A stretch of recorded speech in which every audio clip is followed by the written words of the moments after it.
Okay. तो कुछ important बातें, एक छोटी सी बात, है ना, फिर हम चालू हो जाएंगे। जो भी आपका डाउट होगा वो ले लेंगे। कि अगर मान लो एक कर्व है, let f x is monotonic. Monotonic मतलब वो या तो मोनोटोनिकली बढ़ रहा है या मोनोटोनिकली घट रहा है, ठीक है। तो f x is monotonic in open interval a to b, ठीक है। तो ऐसा कुछ जा रहा है, मैं थोड़ी देर के लिए ये मान रहा हूँ कि जो मेरा एफ एक्स है इंक्रीजिंग है ना, कुछ भी हो सकता है, या तो इंक्रीजिंग हो सकता है, डिक्रीजिंग हो सकता है, मैंने मान लिया इंक्रीजिंग है, ठीक है। और हमें क्या दिया हुआ है क्वेश्चन में कि आपको आपको एक वर्टिकल लाइन, एक हॉरिजॉन्टल लाइन बनानी है। किसके बीच में? कोई दो पॉइंट्स है, मान लिया ये तो है लाइन हमारी x बराबर a वाली लाइन, और ये है x बराबर b वाली लाइन, है ना। फर्स्ट वाली लाइन है x इक्वल टू a, दूसरी वाली लाइन है x इक्वल टू b। और जो बीच में लाइन जा रही है, मान लिया ये किसी रैंडम से पॉइंट पे है, जिस पॉइंट का x कोऑर्डिनेट c है, तो ऑब्वियसली उसका y coordinate f comma c हो जाएगा। मैं मान रहा हूँ कि कर्व की इक्वेशन है y बराबर f ऑफ x, ठीक है। तो जो नोट है वो ये कहना चाहेगा कि अगर आपको ये एरिया निकालना है, ये वाला, ठीक है। तो ये जो एरिया मैंने शेड किया है, तो अभी हो क्या रहा है, सी को मैं चेंज करता जाऊंगा तो ये एरिया चेंज होता जाएगा। सोचो सी को यहाँ रखूंगा तो फिर ये वाला एरिया आ जाएगा ना, कुछ और चेंज हो जाएगा एरिया। तो मिनिमम ये एरिया कब आता है? ये मिनिमम एरिया तब आता है जब जो सी होता है that is nothing but a plus B by two. तो एफ एक्स अगर मोनोटोनिक है ओपन ए से बी में, और हमें क्या चाहिए then? Area between, then area between, अब ये एरिया किसके इसके बीच में, एक बार देखो। ये एरिया है लाइन, ये लाइन की इक्वेशन क्या है बेटा? क्या मैं बोल सकता हूँ ये एक हॉरिजॉन्टल लाइन है? हॉरिजॉन्टल लाइन y बराबर के सम जैसी होती है। तो इस लाइन की इक्वेशन क्या है? y बराबर एफ ऑफ सी। यानी कि area between y equal to F of C, comma, फिर curve y equal to F of X. भाई मुझे किस में और किसके बीच में एरिया चाहिए? y equal to F of x की इन दोनों लोगों के बीच में एरिया चाहिए, कहाँ से कहाँ तक? From x equal to a to x equal to b. देख लो ध्यान से, इन चारों चीजों को अगर मैंने ज्वाइन किया कि कर्व और एफ ऑफ सी, ये y बराबर एफ ऑफ सी वाली लाइन के बीच का एरिया चाहिए, कहाँ से कहाँ तक? x इक्वल टू ए से x इक्वल टू बी तक। तो ये एरिया मिनिमम कब आएगा? दिस इज लीस्ट जब c बराबर क्या हो जाएगा? a plus B by two, है ना। जब c हो जाएगा a plus B by two, ये है। हम इसको प्रूव कर लेते हैं। स्टेटमेंट समझ में आया क्या सबको? किसी को डाउट है स्टेटमेंट में? यस सर, समझे। ओके, तो इसको चलो प्रूव करते हैं। तो अगर मुझे ये एरिया निकालना है तो ये पॉइंट क्या होगा? कुछ तो होगा x बराबर a वाला। तो मुझे इंटीग्रेट करना है पहले a से लेकर c तक। देखो ध्यान से, मुझे पहले a से c में इंटीग्रेट करूंगा तो upper curve minus lower curve simply क्या हो जाएगा? अपर कर्व होगी ये ऊपर वाली लाइन y बराबर एफ सी वाली लाइन। देखो a से c में अपर कर्व है y बराबर एफ सी वाली लाइन, और नीचे कौन है? एफ एक्स है। यानी कि जो मेरा रिक्वायर्ड एरिया है उसके लिए मुझे दो पार्ट्स में क्वेश्चन को तोड़ना पड़ेगा, एक बार ए से लेकर सी तक और एक बार सी से लेकर बी तक। देखो बी से ए से लेके बी। लेकर, है ना, सी से लेकर बी तक, ठीक है ना। अच्छा, ए से सी में अपर कर्व होगा वाई बराबर एफ सी, तो एफ ऑफ सी आ गया, माइनस लोअर कर्व कौन था वहां पे? एफ ऑफ एक्स था। एक तो ये आ गया डी एक्स, प्लस सी से बी में अपर कर्व चेंज हो गया। देखो अपर कर्व अब है वाई बराबर एफ ऑफ एक्स, और नीचे कौन है? वाई बराबर एफ ऑफ सी। यानी कि अभी अपर कर्व कौन है? एफ ऑफ एक्स, और लोअर कर्व है f of c D x, है ना। तो यहाँ से हम सॉल्व कर सकते हैं। रिक्वायर्ड एरिया को मैं ए बोल रहा हूँ, तो A would be F of C का इसको अलग अलग कर लो, ए से सी F C D X minus A से C F x D X plus C से B F x D X minus C से B F C D X. अच्छा, तो यहाँ से ए कितना आ जाएगा? ये तो देखो एफ सी तो कांस्टेंट है ना? तो एफ सी तो बाहर आ जाएगा, डीएक्स का इंटीग्रेशन एक्स होता है, उसमें लिमिट डालोगे ए से सी तो सिंपली सी माइनस ए बनेगा। फिर यहाँ आएगा ए से C F x D x. यहाँ पर भी कोई खास चेंज नहीं आएगा, ये आएगा सी से B F x D X. और इधर भी एफ ऑफ सी बाहर आ जाएगा, डीएक्स की जगह एक्स आएगा, लिमिट डालोगे तो लिमिट जाएगी बी सी से बी, यानी कि बी माइनस सी आएगा। अब इन दोनों ब्रैकेट्स को आप एक साथ कंबाइन कर सकते हो। इन दोनों ब्रैकेट्स को कंबाइन करोगे तो देखो एफ ऑफ सी कॉमन आ रहा है। एफ ऑफ सी कॉमन लोगे तो अंदर बनेगा सी माइनस ए। देखो यहाँ पर एफ सी कॉमन लोगे तो माइनस भी है बाहर, तो माइनस ऑफ बी, फिर minus of minus C plus C बनाएगा। ये आ गया। फिर यहाँ से ए से C F x D X और सी से B again F x D X. ठीक है, तो यहाँ से ए बराबर आ जाएगा F of C into two C minus A minus B minus जो भी है लिखा हुआ, ये लिख दिया।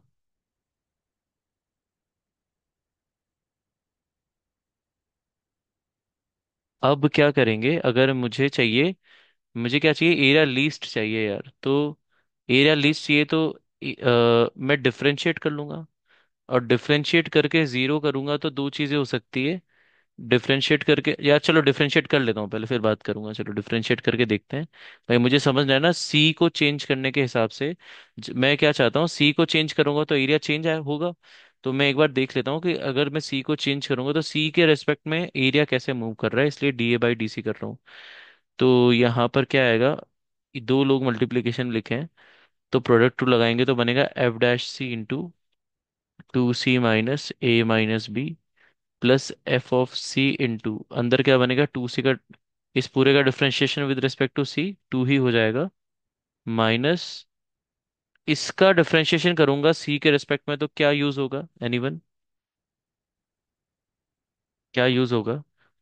ध्यान देना, सी के रेस्पेक्ट में डिफरेंशिएट कर रहा हूँ और लिमिट्स में है सी बस। हम्म, क्या लगेगा? क्या न्यूटन लेबनीज नहीं लगेगा? न्यूटन लेबनीज कब लगता है देखो? न्यूटन लेबनीज तब लगता है ना जब अपने पास आई होता है कुछ तो, और यहाँ पर यस लिमिट्स में, है ना, जिस मैं एक्स के रेस्पेक्ट में डिफरेंशिएट अगर कर रहा हूँ और एक्स यहाँ पर है और यहाँ कुछ टी के टर्म्स में आ रहा है, एच टी डी टी, तो यहाँ ऐसा ही कुछ हो रहा है। यहाँ पर आप देखो, सी के रेस्पेक्ट में डिफरेंशिएट कर रहा हूँ, अंदर कोई और वेरिएबल है एक्स, और लिमिट्स में पड़ा हुआ है सी, मतलब हम यहाँ पर न्यूटन लेबनीज लगाएंगे।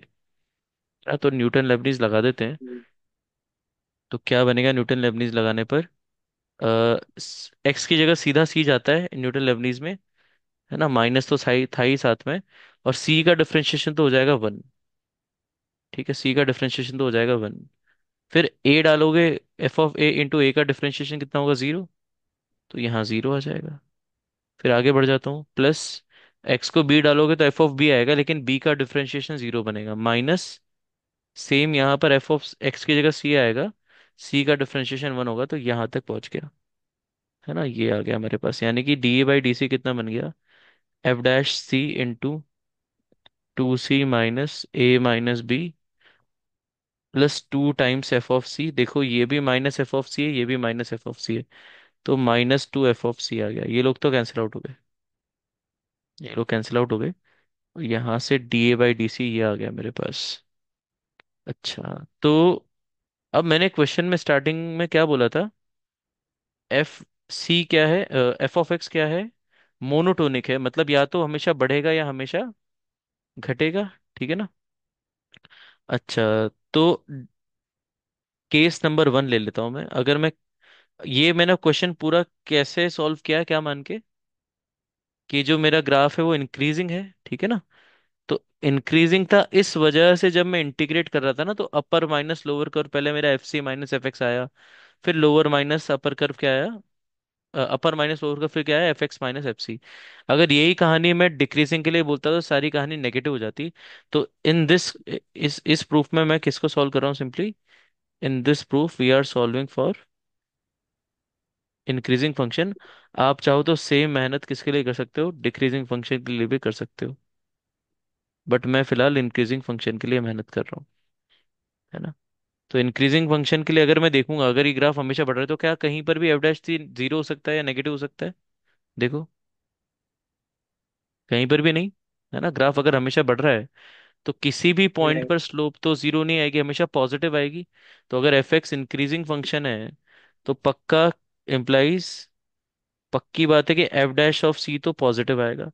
तो जो d A by D c है, उसमें एक टर्म एफ डैश सी, ये तो हमेशा पॉजिटिव आ रहा है। एक मिनट, ये तो हमेशा पॉजिटिव आ रहा है। और जो दूसरा टर्म है टू सी माइनस ए माइनस बी, जो भी साइन चेंज होगा वो इसके ऊपर डिपेंड करेगा। मतलब अगर मैं समझना चाहता हूँ, स्लोप, ये D A by D C क्या रिप्रेजेंट करती है, slope of A with respect to C, है ना। तो अगर मैं ए का ग्राफ बनाऊंगा विद रिस्पेक्ट टू सी, तो देखो स्लोप जीरो कब बनेगी, जब टू सी बराबर ए प्लस बी होगा, है ना। D A by D c zero कब होगा, जब टू सी बराबर ए प्लस बी होगा, यानी कि सी बराबर ए प्लस बी बाई टू होगा। यानी ए प्लस बी बाई टू पे तो स्लोप जीरो है, ठीक है ना। ये पॉइंट क्या है, ए प्लस बी बाई सी बराबर ए प्लस बी बाई टू वाला पर, ये वाला पॉइंट, ठीक है। अगर मैंने सी को ए प्लस बी बाई टू से बढ़ाया, तो बताओ स्लोप पॉजिटिव आएगी या नेगेटिव आएगी? Equal to A plus B by two पे जीरो आ रही है, तो a plus B by two के आगे क्या आएगी, स्लोप पॉजिटिव। पॉजिटिव आएगी, और पॉजिटिव। पीछे नेगेटिव आएगी। यानी कि अगर हाँ ए, यस। ये तो, लेकिन मैंने पॉजिटिव। किसका साइन बनाया है, स्लोप का, है ना। बट मुझे तो ग्राफ चाहिए था, मुझे एरिया का, मतलब मैं ये जानना चाह रहा था कि ए कब मैक्सिमाइज और मिनिमाइज होगा। तो ए का ग्राफ सी के रेस्पेक्ट में पहले घटेगा, है ना, और फिर बढ़ेगा। तो आप देख पा रहे हो कि मिनिमम वैल्यू कहाँ आ रही है, C equal to A plus B by two पर ही आ रही है। यानी कि यहाँ से क्लियरली हो गया, यहाँ से मैं, है ना, यहाँ से मैं बोल सकता हूँ implies at c equal to A plus B by two, a will be least. क्योंकि ये जो ग्राफ होगा, ये किसका ग्राफ होगा, ये ए का ग्राफ होगा विद रिस्पेक्ट टू सी, है ना। ए विल बी लीस्ट। ऐसा ही प्रूफ आप चाहो तो किसके लिए कर सकते हो, डिक्रीजिंग ग्राफ के लिए भी कर सकते हो। तो अल्टीमेटली एग्जाम के लिए प्रूफ उतना इंपॉर्टेंट नहीं है, बट मैंने प्रूफ इसलिए बताया ताकि आपको समझ में आए कि भाई न्यूटन लेबनीज का रोल छोटा सा नहीं था, काफी अच्छा रोल होता है उसका, काफी अच्छे अच्छे प्रूफ आते हैं। और दूसरी बात ये है कि रिजल्ट भी बहुत प्यारा है। कि अगर मान लो तुमने कोई भी कर्व बनाया और तुम एक हॉरिजॉन्टल लाइन डाल रहे हो बीच में, किन्हीं दो पॉइंट्स के बीच में, x equal to s equal to b, तो ये वाला एरिया मिनिमम कब आएगा, जब बीच में आएगा ये पॉइंट एकदम, है ना। तो ये अच्छा रिजल्ट है, बिल्कुल आप याद रख सकते हो। इसी के बेसिस पे ये वाला क्वेश्चन था बेटा, बहुत ही अच्छा क्वेश्चन है ये। तो अप्लाई कर सकते हो यहाँ पे चाहो तो। क्या लिखा है, find the value of the parameter A for which the area of the figure bounded by the abscess axis, है ना। पहले तो क्वेश्चन समझ में आना चाहिए, पहले ग्राफ बना लूं मैं, y बराबर X Q plus three X square plus X plus A, ये मुझे किसका ग्राफ दे रखा है, कर्व का, ठीक है। तो कैसा कर्व बनेगा यार, कुछ तो बनेगा। मैंने मान लिया थोड़ी देर के लिए कि तीन रूट्स आएंगे क्यूबिक है, तो कुछ ऐसा ग्राफ बनने वाला है। जीरो पर वैल्यू कुछ तो ए आ रही है ना। तो मान लिया कि कुछ ऐसा ग्राफ बनेगा। अभी ग्राफ नहीं बन रहा है, पहले देख लेते हैं। y बराबर ये है, ठीक है, एफ एक्स बराबर ये दिया हुआ है। तो हम पहले डिफरेंशिएट कर लेंगे उसको, एफ एक्स को डिफरेंशिएट करेंगे तो कितना आएगा, एक्स क्यूब का differentiation three X square, three X square का डिफरेंशिएशन सिक्स एक्स का डिफरेंशिएशन वन, और ए का डिफरेंशिएशन जीरो। तो पहले तो हम ये समझ लेते हैं कि मिनिमा मैक्सिमा कहाँ आएगा।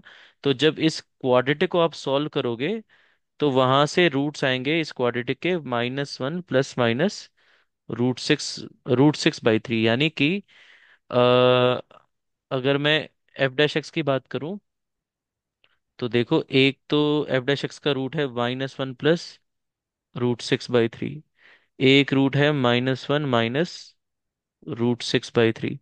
प्लस माइनस प्लस करोगे तो ग्राफ पहले इंक्रीजिंग होगा, फिर डिक्रीजिंग होगा, और फिर इंक्रीजिंग होगा। मतलब जो, अगर मैं रफ ग्राफ बनाऊं, अच्छा ये √6/3 क्या होगा, पॉजिटिव होगा क्या?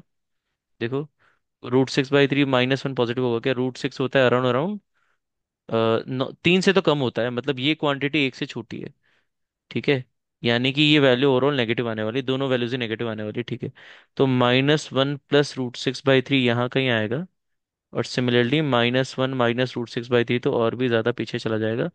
बट ग्राफ कुछ ऐसा बनने वाला है इसका कि इस पॉइंट पे तो मिनिमा आएगा, किस पर?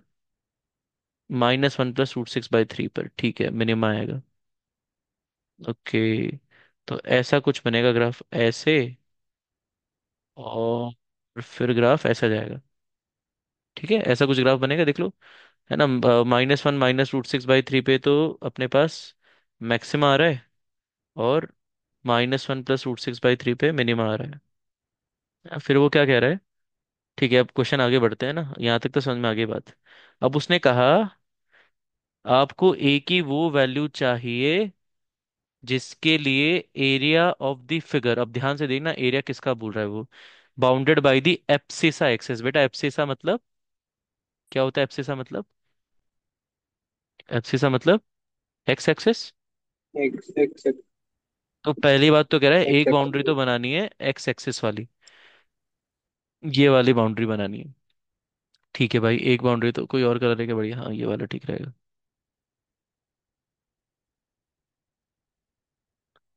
एक बाउंड्री तो मेरे पास एक्स एक्सिस वाली होगी। ठीक है, फिर दूसरी बाउंड्री बोल रहा है the graph of the function. ठीक है भाई, ग्राफ ऑफ द फंक्शन, ये ग्राफ हो गया मेरा ग्राफ ऑफ द फंक्शन। दूसरी बाउंड्री ये बन गई। कुछ तो ऐसा, फिर क्या कह रहे हैं तीसरी बात? And the straight lines which are parallel to the axis of ordinates. Axis of ordinates है ना, वो स्ट्रेट लाइंस जो एक्सिस ऑफ ऑर्डिनेट्स यानी वाई एक्सिस। अब वो कह रहा है ऐसी लाइन बनानी है अब आपको जो वाई एक्सिस के तो पैरेलल हो, and cut the abscissa axis, यानी कि वो एक्स एक्सिस को कट करे at the point of extremum of the function. यानी कि ऐसी लाइन जो वाई एक्सिस के तो पैरेलल हो लेकिन एक्स एक्सिस को कहाँ कट करे, है ना, at the point of extremum, मतलब वो इन पॉइंट्स की बात कर रहा है, करेक्ट? देख लो ध्यान से, हमने ये बाउंड्रीज बना ली, वो कौन कौन सी लाइंस, इन्हीं लाइंस की बात कर रहा है, ऐसी लाइंस जो वाई एक्सिस के तो क्या हो, पैरेलल हो, और एब्सिस एक्सिस यानी एक्स एक्सिस को कहाँ कट करे, at the point of extremum, है ना, कि वो मतलब जहां पर भी एक्सट्रीमा आ रहे थे, एक्सट्रीमा मतलब मैक्सिमम और मिनिमम, वहां पर कट करे। अब बोल रहा है कि आपको ए की वो वैल्यू बतानी है जहां से ये जो बाउंडेड एरिया दिख रहा है, आप देखो इन सब लोगों के बीच में बाउंडेड एरिया क्या, ये दिख रहा है आपको, इन सारे ब्लैक लाइंस के बीच में मुझे एरिया बाउंडेड ये दिख रहा है। तो वो कह रहा है कि ए की वो वैल्यू बतानी है जिसके लिए ये जो एरिया है ना, ये क्या है, लीस्ट है। यार ये लीस्ट कब आ पाएगा, क्या आपको नहीं लग रहा जब ये वाला पॉइंट इन दोनों के बीच में मिड पॉइंट होगा? समझ में आ यस रही है क्या बात? तो इतना घुमा के पूछा है क्वेश्चन, ए बहुत ही अच्छा प्लस क्वेश्चन बी था ये। By two. हाँ, यानी कि अभी मुझे क्लियर हो गया कि ये मतलब ये जो पॉइंट होना चाहिए, ये पॉइंट क्या होना चाहिए पक्का, इन दोनों का मिड पॉइंट, यानी इस पॉइंट को पी बोल दिया। ए इसके plus be according by two. बिल्कुल, तो उसने भी यही लिख दिया, यानी कि एफ एक्स कहाँ कट करेगा एक्स एक्सिस को, A+B/2, देखो वही लिख दिया। यानी कि यहाँ से ये पॉइंट क्या आ गया बेटा, -1, यानी एक रूट क्या आ गया, -1, मतलब -1 डालने पर ये इक्वेशन जीरो बननी चाहिए, एक्स है ना, -1 रूट होना चाहिए। सॉल्व कर लेंगे तो वहां से ए की वैल्यू -1 आ जाएगी। समझ में आया? है ना, शानदार क्वेश्चन था ये। ठीक है, तो आई होप समझ में आ गया होगा। बात बहुत छोटी सी है बट इसका एप्लीकेशन बहुत शानदार है। अगर ये बात पता नहीं होती तो ये सवाल ही समझ में नहीं आता। हम्म।